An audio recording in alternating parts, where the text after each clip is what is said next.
We interrupt our normally scheduled program to bring you this special documentary. Hi, my name's Sam O'Toole. I want to tell you a story that I heard one time a long time ago about a mountain family, a family from the Appalachian Mountains by the name of Hollister. And this is the Hollister family legend. Now, the patriarch of this family was a good old boy by the name of Rafe Hollister. Now, by most accounts, Rafe was a good old boy, but he could get his dander up, especially if somebody interfered with his main trade, which was moonshining. Now, one day, the local sheriff, a man by the name of Andrew Taylor, decided to pay Rafe a visit concerning that very matter. Now, as you can just imagine, he received the welcome that anyone could expect from somebody who was concocting illegal liquor. Now, fortunately for Sheriff Taylor, Rafe was prone to give a warning shot or two before things got deadly. Another thing that made things fortunate for Andrew was the fact that they were friends. And once Rafe saw that it was indeed Sheriff Andy Taylor, he readily laid his rifle down. After all, as far as Rafe was concerned, this was no county matter, and he was only breaking federal law. And of course, Andy, well, he was the local law. Now, it's important to note that at this time, Rafe was going under one of his many aliases. This time, it was Ben Sewell. However, be it Ben or Rafe or whatever name he was going by, he was very much surprised when Andy informed him that he indeed was breaking county law, because Mayberry was a dry county and it was his duty to keep it that way. So, with some minor assistance from his able deputy, Barney Fife, he promptly arrested Rafe and took him off to the Mayberry County Jail.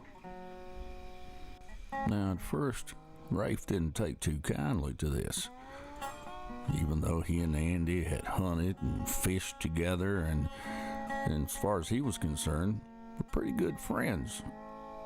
Still, Rafe held a little bit of a grudge for a little while, so much so that later on, when the county nurse came around and tried to get Rafe to take a tetanus shot, he said nothing doing. He wasn't about to have that. But in time, Rafe's temper cooled, and that, coupled with the fact that his wife was getting a bit tired of traipsing around the mountains chasing all them stills he had placed everywhere, he decided to go back to potato farming and kind of mend his old ways and not do anything illegal. At least not so the sheriff could notice. And as time went on, it came to pass that the town of Mayberry was having this big musicale. And they found out about it just about the time that Rafe came to pay Andy a visit to bring him some vegetables that he had picked from his garden for Aunt Bee to use to cook for the supper for the musicale. Well, Andy got the bright idea of trying to convince Rafe to be in the musicale because he recalled that Rafe had a pretty good singing voice. Now, this was much to the disagreement to the young sheriff, Barney Fife, because he was trying to enter the same musicale, and they were only going to pick one person. But after some prod from Andy, Rafe decided to give her a try. And as it turned out, he won, much to the chagrin of the local mayor, who didn't care much for Rafe because of his appearance. But I guess Rafe was proof that you can't judge a book by the cover, because he not only was picked, but was a resounding success at the musicale. In fact, Rafe sang so well that he was not only a great success with the crowd, but also with the very lady who had organized the entire event. In fact, even the mayor, who had been so foolish before joined in clapping along with Rafe's encore song. Now, nobody truly knows if Rafe ever went back to moonshining or not. Maybe he did, but then we never thought it was anything all that wrong with it to begin with. Besides, maybe he just made a little bit for himself for special occasions, or maybe to marry up Christmas, as one feller put it.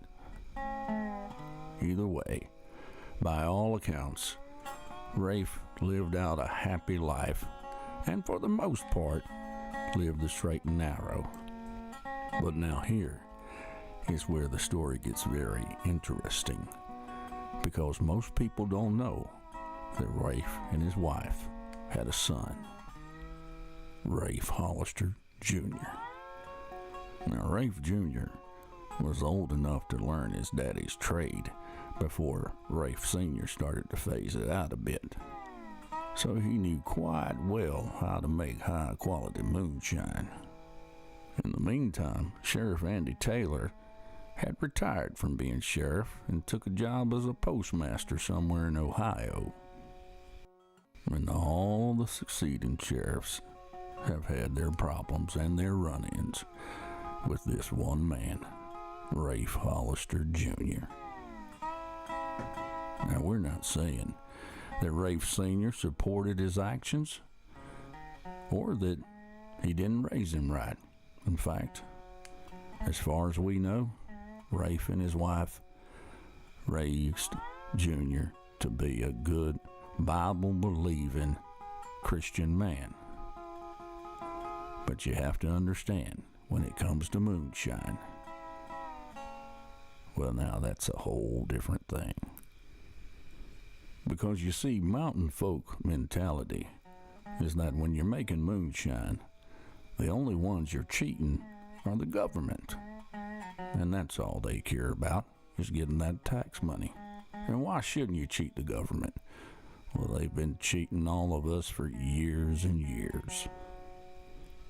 Now, as I said before, Rafe Jr., well, he's been getting in trouble with the law for decades now for simply doing the same thing that his daddy did, making moonshine. Until lately, it culminated with his arrest in a little town in North Carolina called Mount Airy. However, there's a good end to this story, because it appears that, like his daddy, Rafe Hollister Jr. found his redemption in music.